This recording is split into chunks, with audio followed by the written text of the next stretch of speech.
Are you somebody who's just started out playing Granblue Versus Rising? Or maybe you're someone who's just been stuck in A rank and is just trying to figure out how to get to the next level?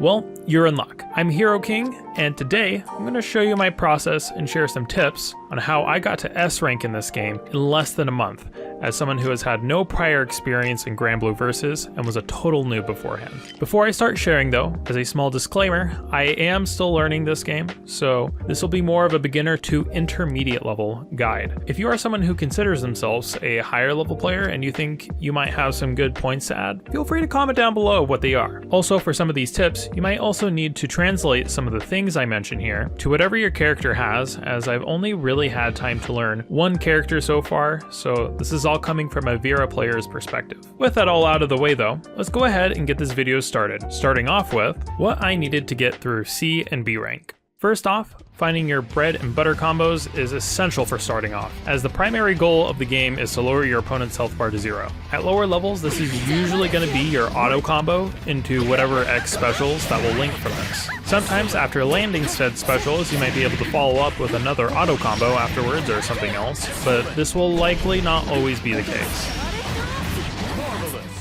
For lower levels, the easiest combo extensions available to the player is probably going to be using certain specials in the corner,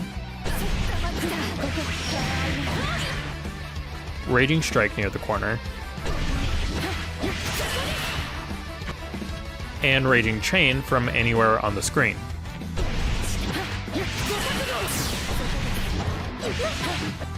For most, if not all characters I've encountered so far, they will usually have at least one special where, if performed near the corner, it will perform a wall bounce, which essentially keeps them in one place while airborne a little longer, allowing you to follow up with attacks that normally wouldn't be possible from mid-screen. Additionally, using a Raging Strike in a combo or certain specials will end up knocking the opponent up and away from you, making the follow-up difficult or impossible for most characters.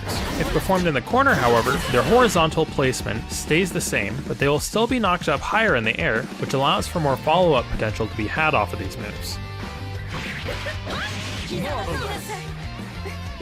Lastly, for Raging Chain, a follow-up attack that you can perform during a Raging Strike, while you need to have at least 25% meter to burn in order to perform this move, can lead to some massive damage sometimes, as you can keep chaining normal into Raging Chain, normal into Raging Chain, until you either don't have enough meter, hit the combo limit, or run out of BP. If done on block 2, not only will it break your opponent's guard, allowing for a free follow-up afterwards, it will also lower your opponent's BP by 1, and in turn make them take even more damage than normal. While an opponent can stop this by using a Brave counter, this comes at the cost of spending 2 BP instead of 1, thus increasing the damage they take even further. Be careful using these techniques too haphazardly though, as you will also take more damage from your opponent the less BP you have. The damage multipliers for BP are as follows. 3 to 2 BP equates to 0% bonus damage taken, 1 BP equates to 20% bonus damage taken, and 0 BP equates to 50% bonus damage taken. For a couple of final small details, I would also recommend focusing on using simple inputs for specials at first, as they're easier to perform, faster, and there's almost zero penalty for using them too,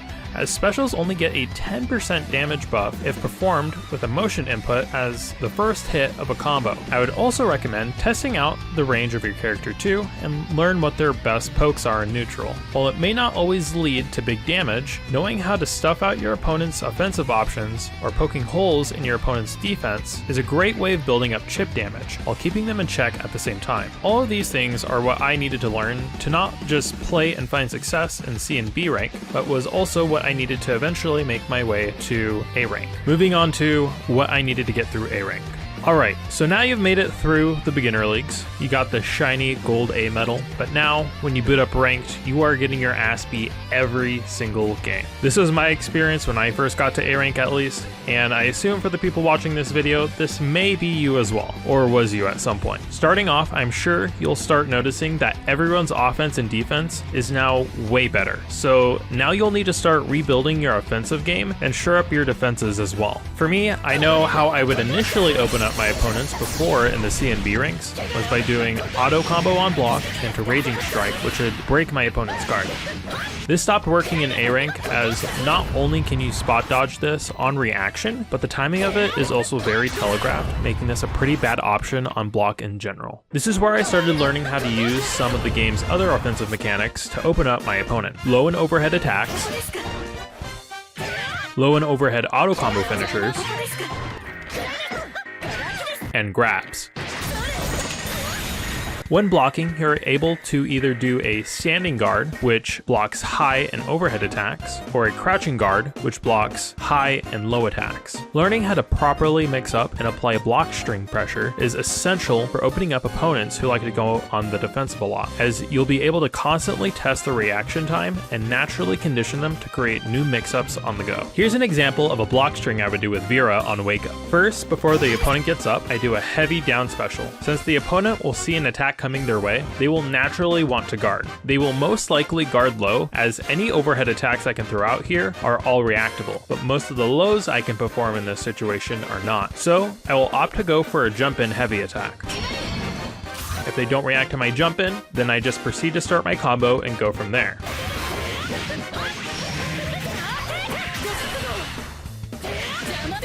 Excellent. If they do react though, I do a crouching light attack upon landing and cause them to have to react once again. And if they don't, I get a full combo off of it.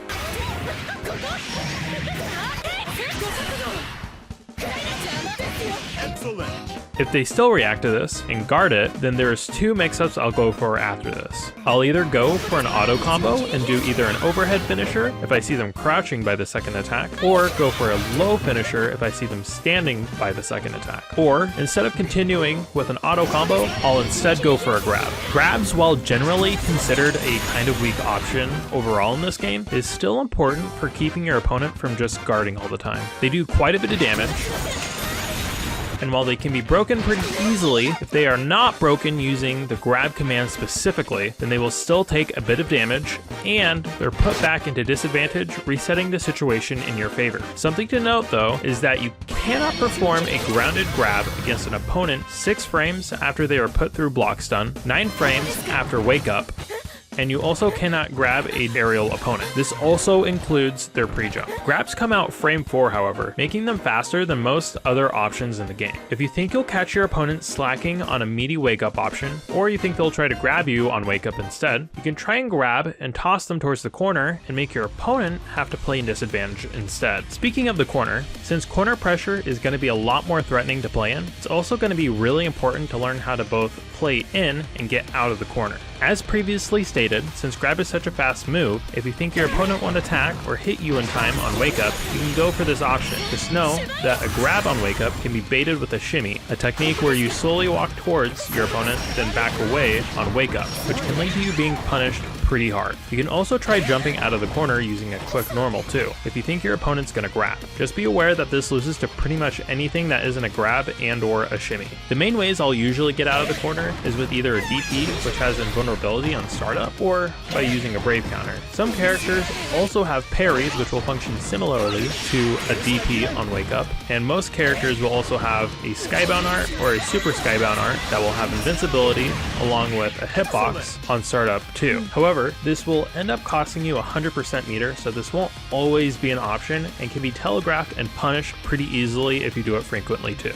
Brave counter is another good way to get your opponent off you in the corner, along with anywhere on the screen in general. By spending 1 BP while you're blocking an opponent's attack, you essentially get to flip the tables on your opponent and make it your turn, while also dealing a little bit of chip damage to boot. This isn't a get out of jail for free card though, as you only get a limited number of BP per round, and the more BP you use for Brave counter, the less BP you have for extending combos with Raging Strike, along with taking more damage from having less BP too.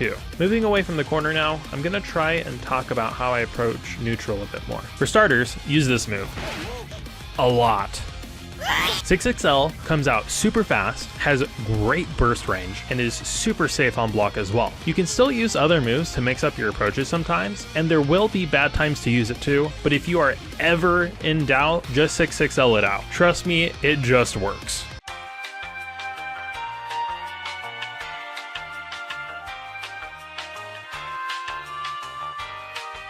Learning to deal with projectiles is really important too, and is where, in my opinion, spot dodging and dodge rolling get a lot of their use from. The reason I didn't really cover these as options earlier for getting out of the corner is that I just don't really see these as valuable for said purpose of getting out of the corner, as both are vulnerable to grab, with dodge roll also being vulnerable to lows too. They also have a bit of end lag on them too, so you can just spam 2L in the corner if you think they're going to try a dodging option or any non-invisible option, and you'll usually just end up catching them with that. Since your opponent is usually going to be farther away from you when they use projectiles, and they're going to have a bit of end lag on them too, dodges become a great option for dealing with these, as they have frame 1 invincibility, and by using them to deal with projectiles, you also avoid taking any chip damage taken from them as well for blocking, with dodge roll even letting you close the distance on your opponent at the same time. The game even has a training exercise to help you practice this, so make sure you make good use of it if you haven't already done so, as it helped me a lot with learning to do this too. Learning to anti-air was another big lesson for me, and to be honest, it's something I still need to work on.